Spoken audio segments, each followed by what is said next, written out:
સીબીઆઈએ ભ્રષ્ટાચારના કેસમાં 2 IRS સહિત 7 લોકોની ધરપકડ કરી છે. તેની મુંબઈમાં ધરપકડ કરવામાં આવી હતી. તેમની પાસેથી લગભગ 40 કરોડ રૂપિયાના પ્રોપર્ટી દસ્તાવેજો અને 50 લાખ રૂપિયાની જ્વેલરી મળી આવી છે.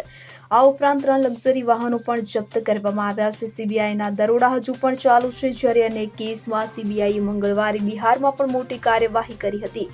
2017માં ભાગલપુરના સુરજન કૌભાંડ કેસમાં સતીશ ઝાની ઉત્તર પ્રદેશના ગાઝિયાબાદથી ધરપકડ કરવામાં આવી હતી.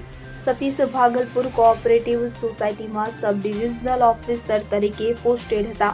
તેઓ કૌભાંડના મુખ્ય આરોપી મનોરમા દેવીના નજીકના ગણાતા હતા. તેની સામે 2019માં ચાર્જશીટ દાખલ કરવામાં આવી હતી. 2022થી સતીશ સીબીઆઈ સાથે સંતાકુકડી રમી રહ્યો હતો. આરોપ છે કે સતીશે કૌભાંડી મનોરમા દેવી સાથે મળીને ખોટું ઓડિટ કરીને શ્રીજનને ફંડ ટ્રાન્સફર કરાવવામાં મદદ કરી હતી. સીબીઆઈએ 2019માં તેમની સામે કેસ નોંધ્યો. Bureau report CN24 news. હવે જુઓ દેશ દુનિયાની તમામ ખબરો તમારી આંગળીના ટેરવે.